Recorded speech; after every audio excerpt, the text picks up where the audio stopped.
আমরা আগে আগে সতর্ক হয়ে ব্যবস্থা পুরো দেখে রাখলাম।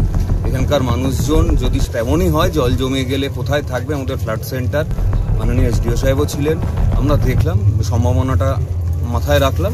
যে কোনো পরিস্থিতিতে পশ্চিমবঙ্গ সরকার ত্রাণ আর বাকি সমস্ত সাহায্য নিয়ে সাধারণ মানুষের। না, একই সমস্যা নয়, একই ভুল আপনারা বারবার করবেন না। এসডিও সাহেব যেটা বললেন আপনাদের নিশ্চয়ই আপনাদের ফোনে রয়েছে, এটা গঙ্গার ভাঙন নয়। অতিরিক্ত বর্ষণের ফলে বসতি অঞ্চল থেকে যে জল নেমেছে গঙ্গাতে, তার ফলে জায়গাটা বসে গেছে। এক নম্বর, এটা গঙ্গার ভাঙন নয়। 2 নম্বর হচ্ছে 24 ঘন্টার মধ্যে আমি ধন্যবাদ জানাবো মাননীয় মুখ্যমন্ত্রী মমতা বন্দ্যোপাধ্যায় এবং জলসেচ দপ্তরকে যে তারা 24 ঘন্টার মধ্যে ভাঙন রোধের কাজটা শুরু করে দিলেন। থার্ড, যে মুহূর্তে জল নেমে যাবে সেই মুহূর্তে আবার পুনরায় কাজ শুরু হয়ে আগের অবস্থাটাকে ফিরিয়ে দেওয়া হবে। আমি কোট অ্যান্ড কোট আবারও বলছি, এটা গঙ্গার ভাঙন নয়, এটাকে আপনারা ভাঙন বলবেন না। এটা আমার কথা নয়, টেকনিক্যাল যারা অফিসাররা রয়েছেন ইরিগেশনের তাদের বক্তব্য। তো ভাগ এইভাবেই তো কাজ করতে আমরা অভ্যস্ত, খাতায় কলমে আর মাইকে বগ্নি দিয়ে তো লাভ নেই, কাজ করে দেখাতে হবে। আপনারা কাল এসছিলেন, আজ আমি এসছি, পার্থক্যটা চোখে দেখতে পাচ্ছেন। এতজন মানুষ কাজ করছে এবং স্বয়ং এসডিও রানাঘাট এসে উপস্থিত হয়েছেন উইথ ভিডিও। এই মুহূর্তে এই বর্ষায় তো আর কিছু করণীয় নেই, আর যাতে না ভাঙে জায়গাটা সেটার ব্যবস্থা আমরা করে দিলাম। জল নামলে পুনরায় কাজ শুরু করে পুরনো অবস্থায় ফেরত পাঠানো হবে জায়গাটাকে, যেমন ছিল তেমন। আজকে মাননীয় সেচ মন্ত্রী মানস ভূঁইয়ার একটা বক্তব্য দেখেছেন তো, গতকাল তিনি বলেছেন প্রকৃতি এবং দিল্লি দুটোর মাঝখানে পশ্চিমবঙ্গ স্যান্ডউইচ হচ্ছে।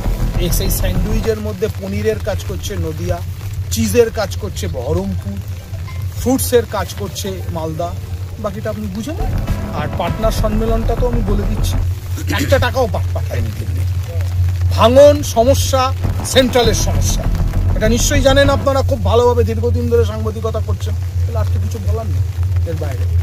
বরঞ্চ আমার মনে হয় সাংসদ খুব দুঃখজনক একটা কথা বলেছেন যে কাজ হওয়ার পর দিল্লির সরকারের টাকা এখানে চুরি করা হয়েছে। তো উনি একটা লিখিত পাঠান, তবুও তো বুঝবো যে দিল্লিতে একটা চিঠি গেল শান্তিপুরের সাংসদ, যিনি শান্তিপুর এরিয়ারও সাংসদ, তার থেকে, তাতেও আমি খুশি যে একটা চিঠি যাক অন্তত ভাঙন নিয়ে। অন্তত এইটা বলে দেবেন না যে হলদিয়া থেকে কাজ শুরু হয়েছে।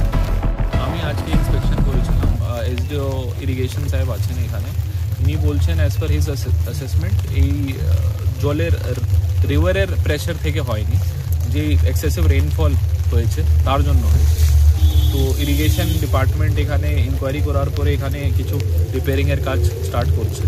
যদি আর কিছু সাপোর্ট লাগবে লোকাল অ্যাডমিনিস্ট্রেশন থেকে তো আমি বিডিও সাহেব এখান থেকে দিয়ে দেবো।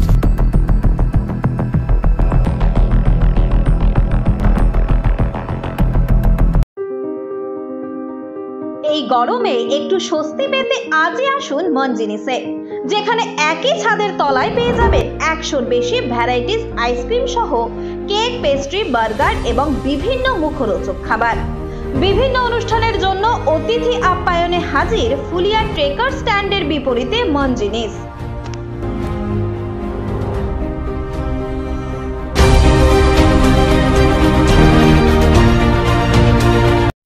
এই খবরটি নিবেদন করছেন বর্ষাক medicare chemist and druggist centre. এখানে পাবেন সঠিক মানের ওষুধ ও বেবি ফুড, হোম ডেলিভারিরও সুব্যবস্থা রয়েছে।